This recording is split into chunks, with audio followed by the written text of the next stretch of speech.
It's the 77 WABC News Hour. Talking the news with Noam Laden. All the news you need to know with Joe Nolan, traffic, Justin Ellick, sports. And now, Talking the news with Noam on 77 WABC. Yes, that's me. Good morning. It is Monday, October 6th. Your forecast from the 77 WABC Weather Center. Sunshine today. If you like the weekend, you'll like today. Another beauty. High 79. Tonight and overnight clear, low 63, and then we'll do it all over again for Tuesday. Sun and clouds, high 81. If you're walking out the door with us right now, 63 and clear in Amityville out on Long Island, 59 and clear in South Orange over in New Jersey, and it's 64 and clear right outside our Midtown studios. This is the Top 5 at 5. The men who want to be mayor are calling each other names. A Brooklyn neighborhood mourning a hit-and-run victim. Is peace really about to break out in the Middle East? It's do or die for the Yankees. And a Bronx building telling its residents no Christmas decorations this year. All right, let's get into it at 5:01. Let's start by the fact that it was just a horrendous sports weekend in New York. Oh, my God. I was sorry that I sat down on the couch and watched any of this. The Yankees, they're down 2-0 in the ALDS to Toronto, and without a lot of hope that they're going to come back 3 games straight. I doubt that's going to happen. Aaron Boone, of course, manager of the Yankees, talking about yesterday's game. They lost 13-7. Max Fried was on the mound. But just, they obviously had some hard contact. They were able to find some holes with their contact, but just not as sharpest, obviously. Yeah, I think they're just a better team. Max Fried apologizing for a poor outing. In a game like this, and I needed to have a good one, and to come out with 5-0 lead and 2 guys on is it's putting you in a pretty big hole. All right, and he still believes that they can come back and win this series. He may be the only person in the tri-state who believes that. Obviously, we'd rather be up 2-0 than down 2-0, but we have a lot of faith in this club, and if there's anyone that can win 3 in a row, we did down the stretch, and we believe in each other here. Yeah, so Game 3 tomorrow night in the Bronx, and then you had Jackson Dart, bad outing for him for the Giants. The Jets looked awful. Justin will have it all, including his Eagles, who looked bad yesterday as well, coming up at 5:15 this morning. The NYPD investigating a deadly police-involved shooting yesterday morning in Brooklyn. Cops saying a 28-year-old man was fleeing the scene of a domestic call. This was in Canarsie. He had a loaded gun in his hand that he pointed at cops. After repeated warnings were given to drop his weapon, and the subject did not comply with those orders, the subject was shot once in his chest. Now, cops say this man had shown up at an apartment near 86th and Avenue B, showing the gun to this house. The 27-year-old woman inside said she'd been trying to get a restraining order against him. Had not happened yet. Police arrived. As this individual was leaving the building, he started to race away from police. Then that's when apparently he pointed his gun at cops and they fired at him. We wanted to save his life, so we transported him right to the hospital in the efforts of saving his life. Yeah, so police rushed this man in a squad car to the hospital where he was pronounced dead. An investigation apparently ongoing. 5:03.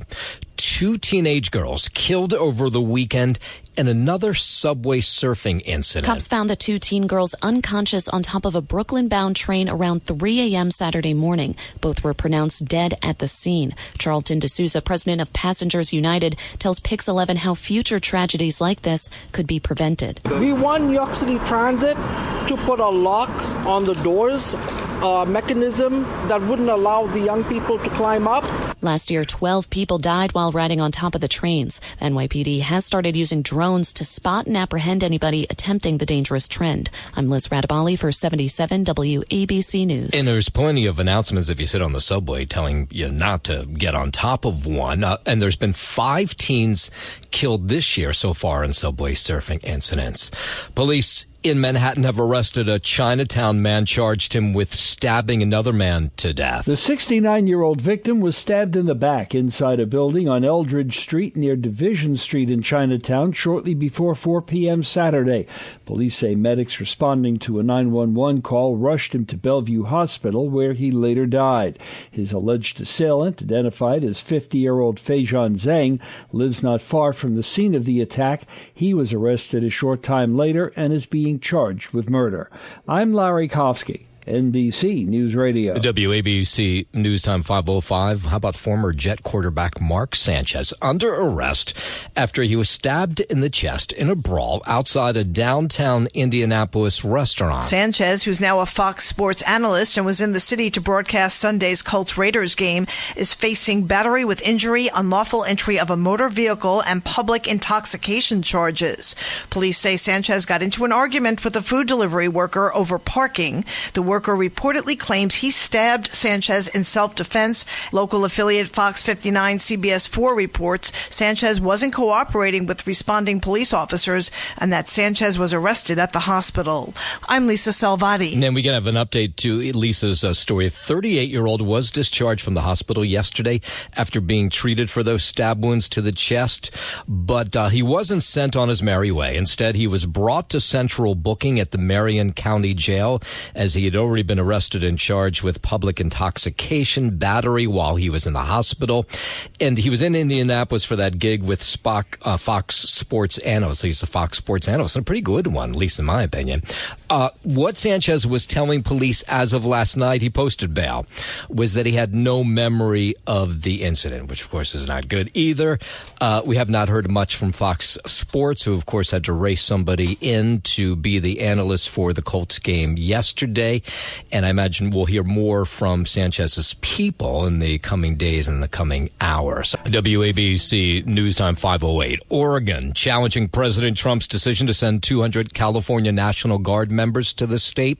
The Oregon Attorney General, Dan Rayfield, says National Guard troops from any state are not needed there. It doesn't matter whether you use the California National Guard or the Oregon National Guard. It is unlawful. The judge was incredibly clear that Portland, Oregon does not need the military to effectuate its safety. Okay, so these troops started to arrive by plane Saturday night, were sent to a military base outside of Portland. A federal judge ruling Saturday that President Trump could not use the Oregon National Guard to protect the ICE building.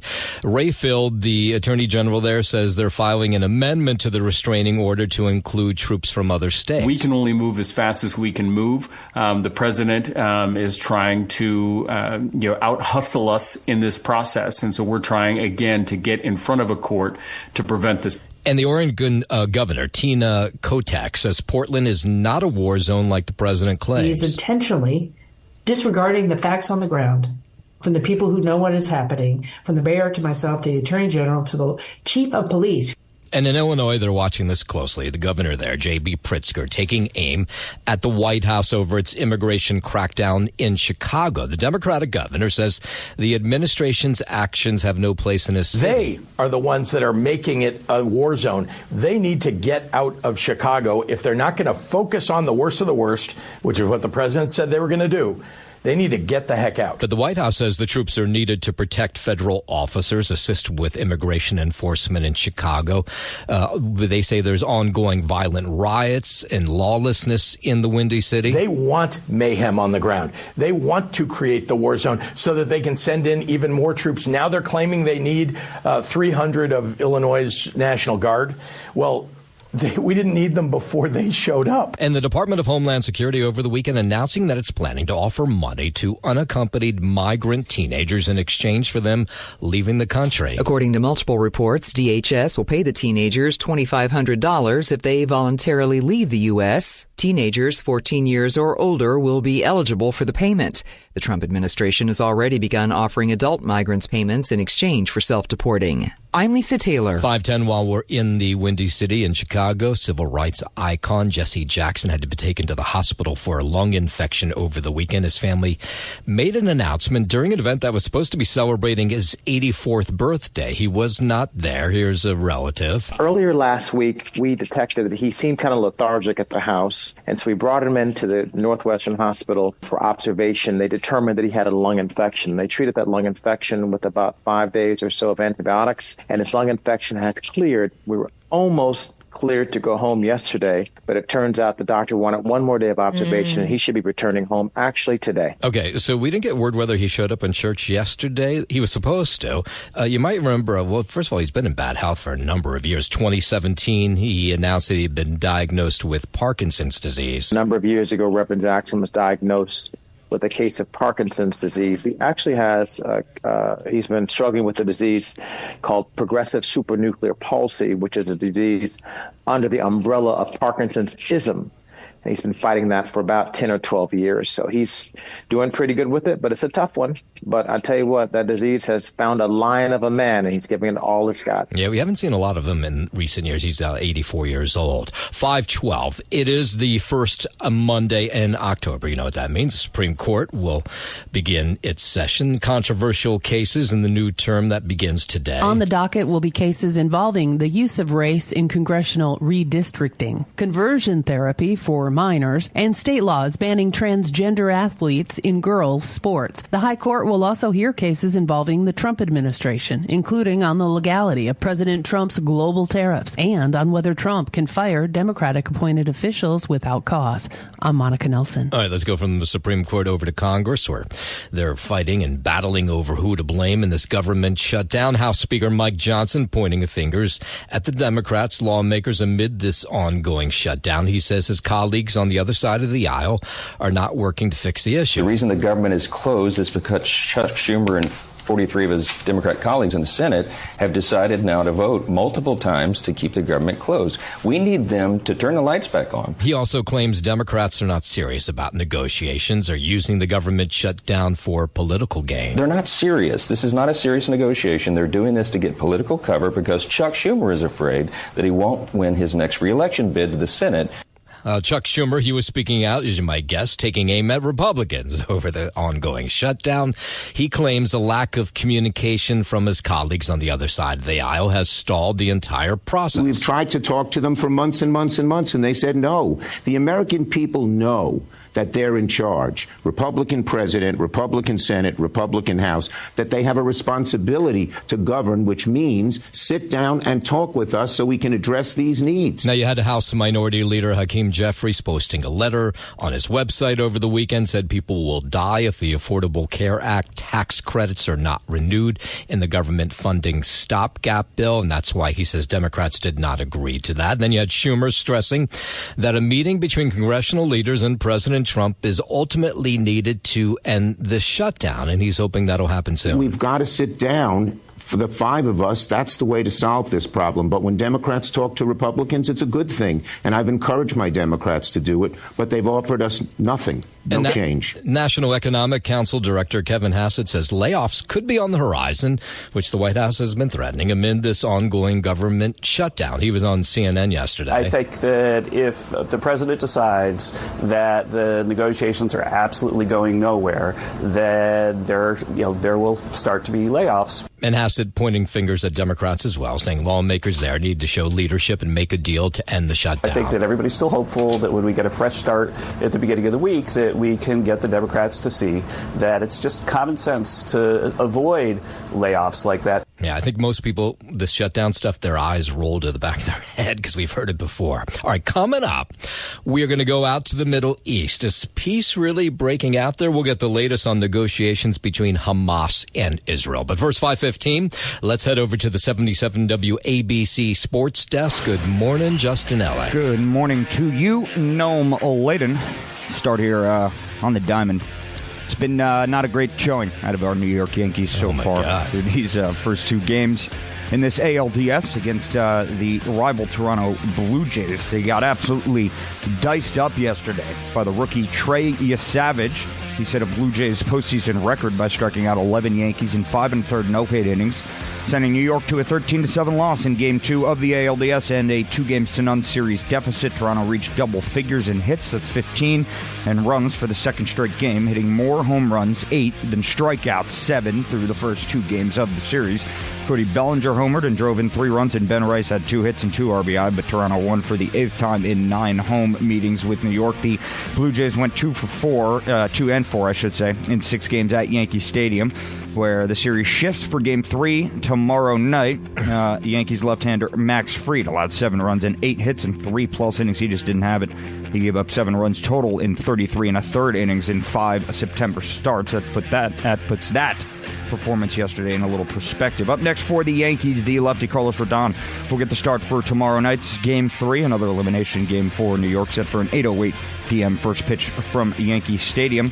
The other final from How many times has a team come back from 0-2 in a best-of-5? That's a really good question, Noam. I'll have to look that up for you. Okay. It hasn't happened a lot, I'll tell you that much. But it has happened. Yeah. Oh, definitely. It's definitely happened. Not happening with the Yankee team. No, yeah. I don't foresee it. Yeah. I don't foresee it unless something drastic changes when you come home here tomorrow. But, I mean, down 0-2, man. It's the equivalent of being down 3-0 in a best-of-7 series, essentially. Yep. You know, best-of-5, you gotta win out now. So we'll see.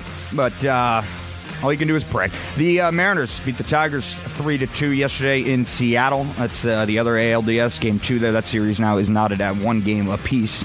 Tonight, the Dodgers and Phillies will get the NLDS Game 2 going.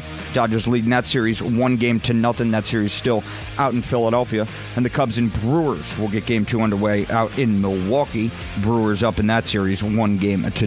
Head to the gridiron here, NFL Week 5 out in New Orleans. The Giants fell to 1-4 on the season after a 26-14 loss to the lowly Saints yesterday. Giants rookie QB Jackson Dart, who won his first career start last week, passed for 202 yards and 2 touchdowns, but also turned the ball over 3 times. The first one, the ball slipped from his hand during a scramble in the third quarter, and Dart threw his first 2 career interceptions in the fourth, both caught by Kool-Aid McKinstry for his first career picks. New York committed 5 turnovers in all, none more costly than when running back Cam Scatterbo was stripped by defensive tackle Brian Breezy at the Saints' 12-yard line, giving Howden, the chance to scoop the loose ball on the 14 and sprint untouched the other way early in the fourth quarter. Up next for the Giants, they'll host Philadelphia come Thursday night on a short week at MetLife. The Jets remained winless after a 37-22 loss to Dallas Cowboys yesterday, bringing them to 0-5 on the year under head coach Aaron Glenn, who's the first coach in franchise history to begin his tenure with 5 losses. The Cowboys had 5 sacks of Jets QB Justin Fields. He was 32 of 46 for 283 yards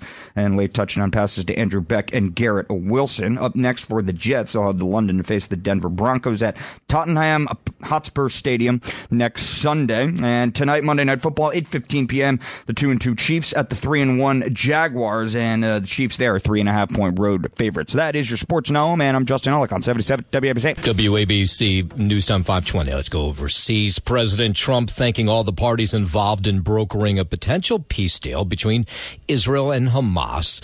He posted some videos over the weekend, the president did, on his social media platform, Truth Social. This is a very special day, maybe unprecedented in many ways. It is unprecedented. I want to thank the countries that helped me put this together: Qatar, Turkey, Saudi Arabia, Egypt, Jordan, and so many others. So many people fought so hard. Everybody was unified in wanting this war to end and seeing peace in the Middle East.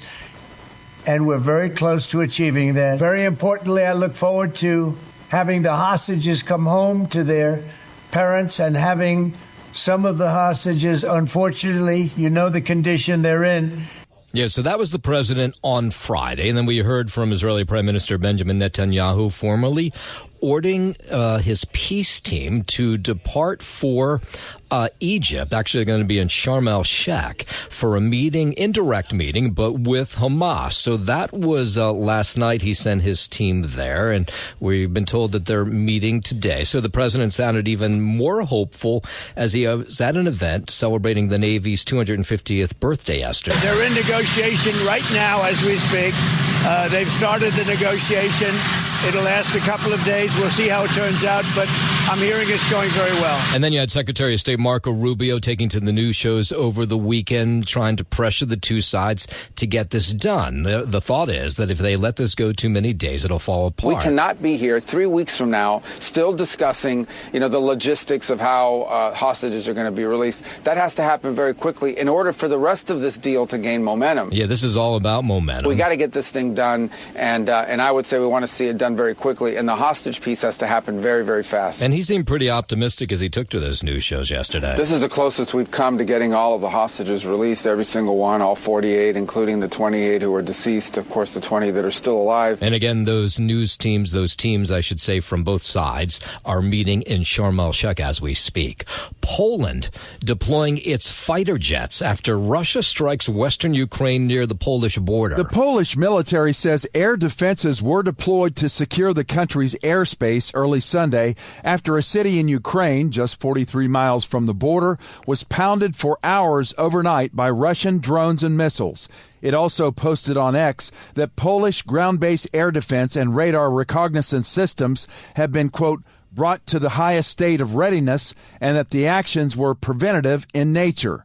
Security has been stepped up in the NATO country since Russian drones were intercepted in Polish airspace last month. I'm Jim Forbes. Now let's go from Ukraine to Japan, where they're poised to have their first ever female prime minister. The country's governing party elected Sanai Takaichi as its new leader today. She beat her male political rival in a second-round runoff vote to become leader of the conservative Liberal Democratic Party. The leadership race began last month when Prime Minister Shigeru Ishiba announced he would step down after a year in office, while Takaichi is likely to become Japan's next prime minister when Parliament votes later this month. It's not guaranteed since the LDP-led coalition lost its majority in both houses this year. I'm Lisa Carton. WABC News Time 524. Back down to Washington. Secretary of War Pete Hegseth says the U.S. Navy embodies the resilience of the nation. He spoke actually in Norfolk yesterday at the kickoff celebration of the Navy's 250th birthday. Generation after generation, battle after battle, ship after ship, sailor after sailor, you have set the tone. Nobody in the world does it better than the United States Navy. Hegseth says the U.S. military will remain the strongest in the world. We have the strongest, most powerful, most lethal, most ready military on the planet, and he's going to make sure we keep it that way. The he's talking about is President Trump. And for the Navy, that means more sailors, more subs, more ships, and more munitions for all of them.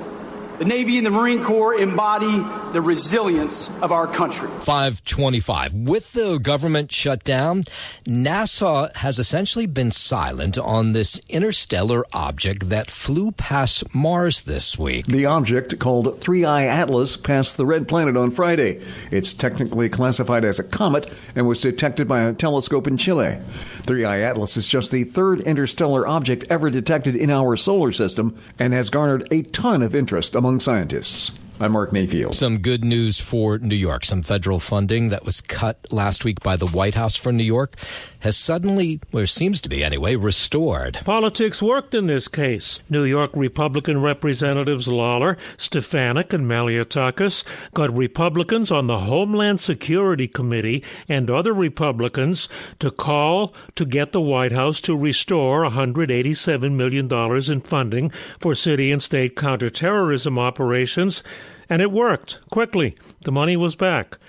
Billions for the Hudson River Rail Tunnel and extension of the 2nd Avenue subway were still cut at last report. Joe Connolly, 77 WABC News. WABC News Time 526. The U.S. Food and Drug Administration announcing new import certification requirements for shrimp and spices from Indonesia. The new requirements come after cases of radioactive contamination were detected last month. In a post on its website Saturday, the agency said that it will implement the import certification requirements from certain regions of Indonesia beginning on October 31st. I'm Lisa Carton. And a new study shows there's a lot of sexual health advice on TikTok that isn't accurate. Well, that's just shocking. Researchers presented findings at an American Academy of Pediatrics meeting recently. They say more than 20% of sexual health-related TikTok posts created by non-medical people had inaccurate information. Researchers also say 3% of videos done by medical professionals were not accurate. Researcher Anjali Cirillan says topics related to abortion had a much higher rate of inaccuracy. He's calling for stricter oversight on videos. I'm Michael Kastner. It's the 77 WABC News Hour. Talking the news with Noam Laden. All the news you need to know with Joe Nolan, traffic, Justin Ellick, sports. And now, Talking the news with Noam on 77 WABC. Yes, that's May 536. Good morning. It is Monday, October 6th. Your forecast from the 77 WABC Weather Center. Sunshine today, beautiful. High 79. Tonight and overnight, clear. Low 63, and then carbon copy tomorrow, Tuesday, sun and clouds, a little bit warmer, high 81.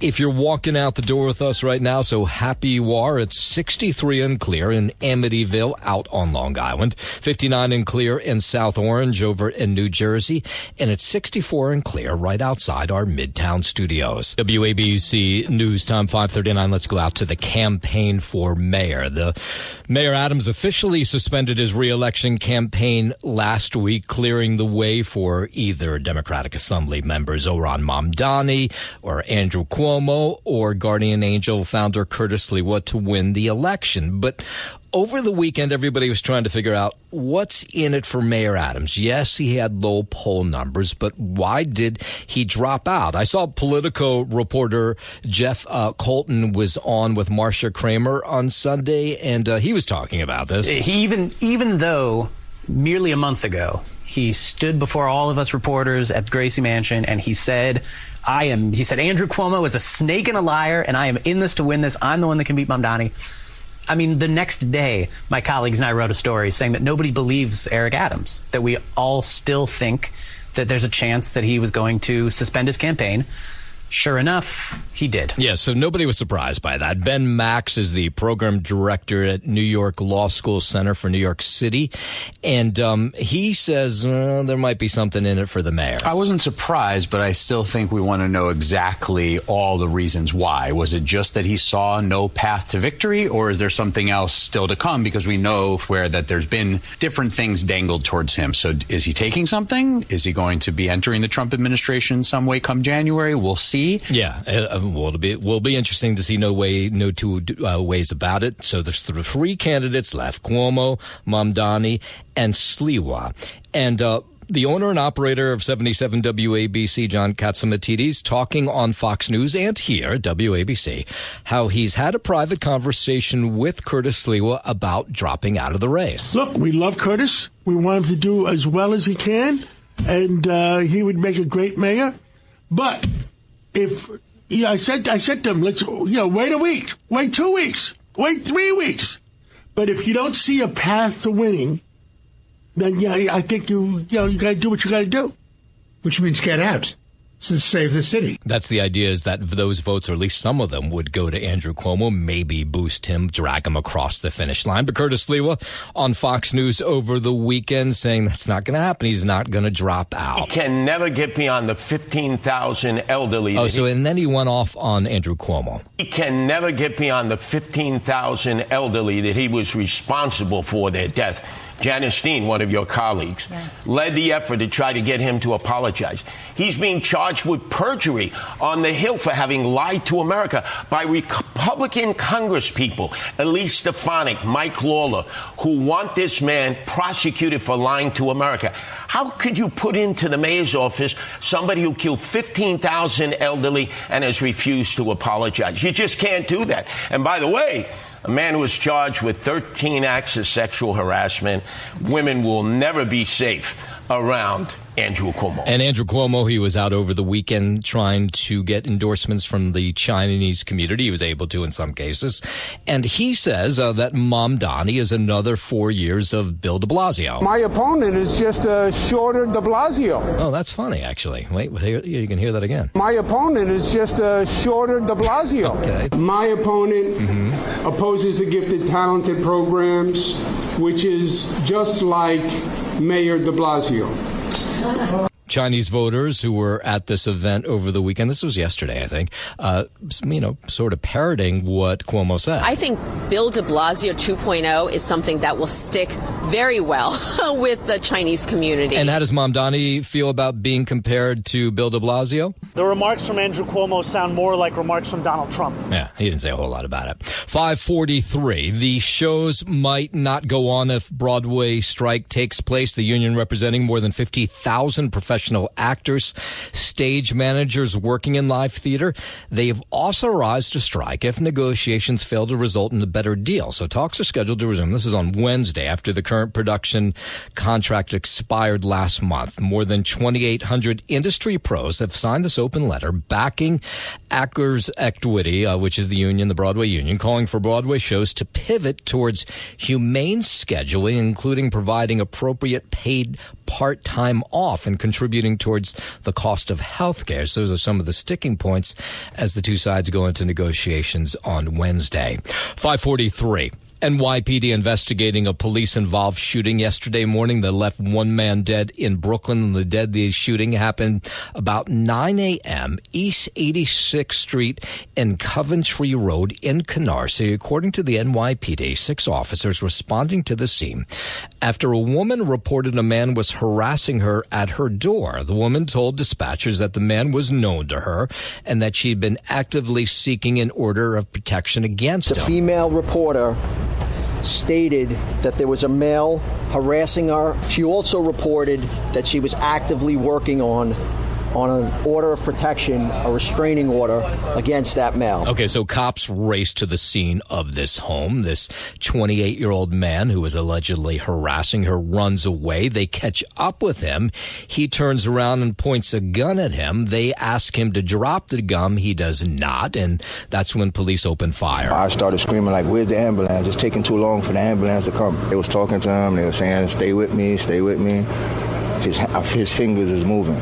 It's not until he started to have a seizure and they started panicking. Yeah, so first responders attempted to perform CPR before taking him to the hospital where he later died. There was an ambulance called.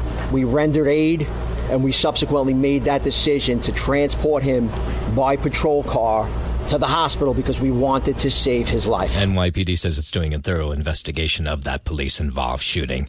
In just a moment, we have, unfortunately, another awful story, but a woman well known in one Brooklyn community killed in a hit and run. The search for that driver is still ongoing. We'll get into that in just a moment. But first, 5:45, let's head over to the 77 WABC Sports Desk, and here's Justin Ella. Thank you, Noam. Laden, we'll start here on the diamond out in Toronto. The rookie Trey Savage set a Blue Jays postseason record by striking out 11 Yankees in 5 1/3 no-hit innings, sending New York to a 13-7 loss in Game 2 of the ALDS and a 2-0 series deficit.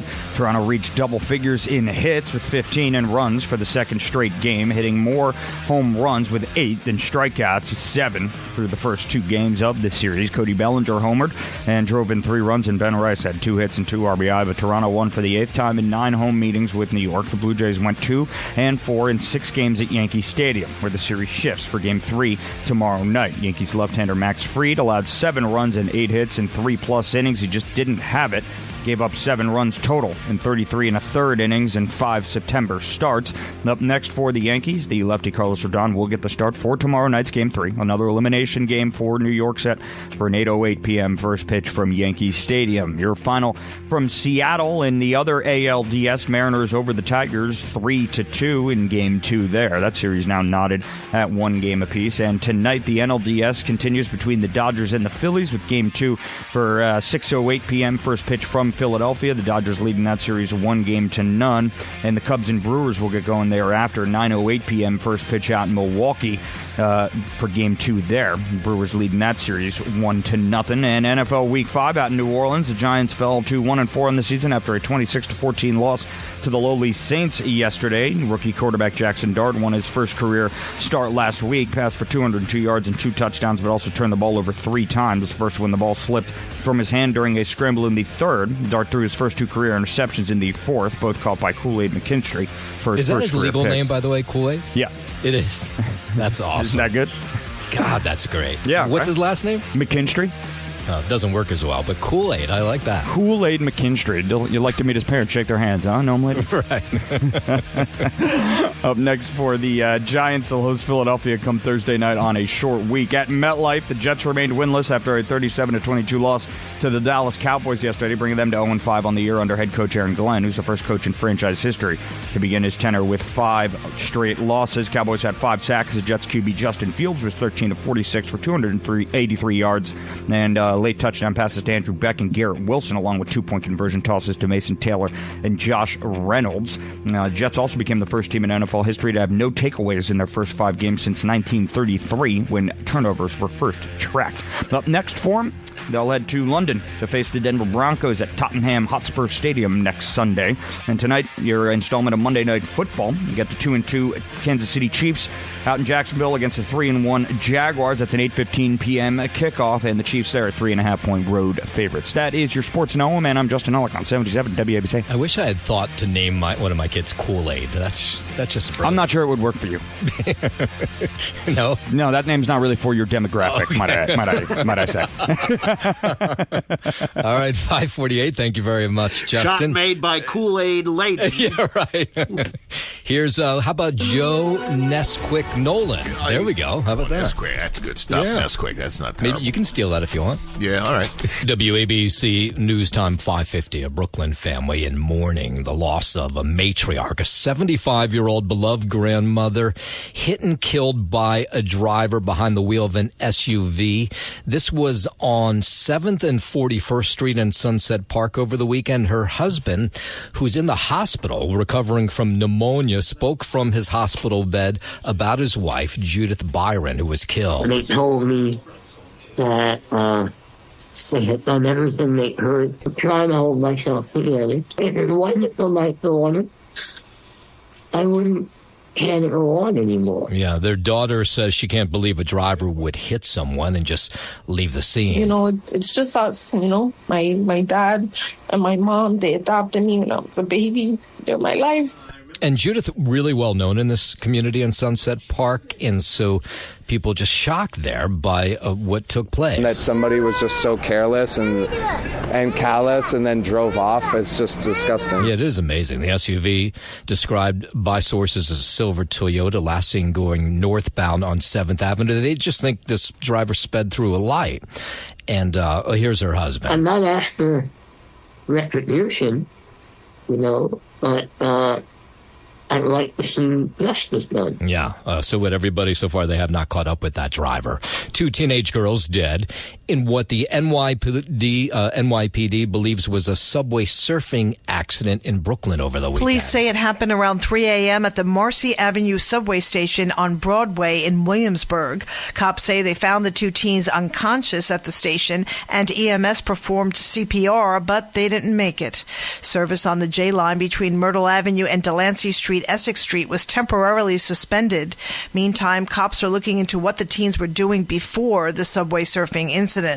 I'm Lisa Salvati. 5:52. This is one of those upsetting stories we told you about last week. This 11-year-old boy who is autistic from Brownsville, Brooklyn, went missing. Now, what's unclear is how long he's been missing for. There's no signs that he had gone to school at all. His mother in her apartment on Howard Avenue. They show up to find out more information about this kid, and she says, well, he's not with me. So sources saying that they found blood on the refrigerator in this apartment. Well, the search goes on for him. They haven't found him. It's day 5, but who knows how long this kid's actually been missing. It makes me want to cry because it's like found dead. It makes me emotional. It makes me want to cry because it's like it's so close to home, but I just hope they find him. Yeah, so even after officers were spotted searching through dumpsters behind the building, police say Jacob, who's the boy's name, who had autism, still had not been found as of last night. This week, Jews around the world will mark 2 years since the October 7th attacks at the hands of Hamas. It comes as Israel and Hamas are actually speaking as we speak in Egypt with negotiations that were started by by the White House. So Jared Kushner's there on part of the White House, Steve Witkoff, and then you have the Israeli negotiators and the Hamas negotiators who are in Egypt. And so that was on the people's mind as they commemorated October 7th yesterday in Central Park. We are very, very hopeful. We are hoping that this actually might be the last time that we convene here. Yeah, we keep our fingers crossed about that. One of the hostages who was released months back was one of the speakers at this rally in Central Park. I was held in captivity for 484 days, 6 months in isolation, the images of medieval torture, the echoes of suffering. They do not fade. We were trapped alone in suffocating tunnels, 130 feet underground. We were starved, denied water, beaten, forced to make propaganda videos. Ruby Chen is familiar with the terrors of Hamas. His son Itai, an Israeli Defense Forces soldier, has been held by Hamas since 2023. And unclear whether he's dead or alive. Like a never-ending day that we live in. It's difficult because, Hamas has inflicted the lowest type of psychological terrorism, which is not giving any indication if Itai is in their possession. We'll do more to commemorate these attacks, of course, tomorrow on the actual day, including a visit by Israeli President Herzog on Sid and Friends in the morning. 5:55. Clearly, no one is safe from these e-bikes, and now there's a new speed limit for e-bike drivers. Starting October 24th, the speed limit will be 15 miles an hour for e-bikes and e-scooters, and the city is promising enforcement by city agencies. There's not yet any plan to require license plates for e-bikes, so they'd be monitored by traffic cameras, as some have suggested. AM New York says there have been 623 collisions involving e-bikes across the 5 boroughs this year. Some reports say there are still more collisions involving traditional bicycles. Joe Connolly, 77 WABC News. And one with this story up in Co-op City, where neighbors are frustrated after management in a couple of these buildings have announced that you can't decorate this year for Christmas. Here is Julie Brown, who has lived in Co-op City for 50 years, says for years the hallways have been filled with festive decorations, not just during Christmas, but other holidays. People come home from work after having a stressful day, and they want to be able to see something that's happy. Now, what she says is there was a note put under everybody's door in the last couple of weeks that says there's certain materials that cause fires, and that's and decorations. Some of them block exits. So they're saying no decorations on doors or in hallways at all. And she says, well, that's outrageous. First violation is going to be a warning. But anything after the first violation, they're going to give you a $125 fine. And they say there's no going back on this. So she says, well, maybe if I speak out, they'll change their mind. She says there's other issues in the building that are much larger than this. And she says she can't imagine any of these decorations start fires. To come home to nothing, what do we live in, Scroogeville now? I don't understand it. Well, apparently for now you do. Thanks for listening to the News Hour with Noam Laden. You can hear the News Hour with Noam Laden weekday mornings at 5 on 77 WABC. If you like the podcast, share it with your friends and listen anytime at WABCRadio.com and download the WABC Radio app. Hit that subscribe button on all major podcast platforms. Plus, follow WABC on social on Instagram, TikTok, Facebook, and X. See you next time for a new episode, so you never have to wonder. What the heck is going on here?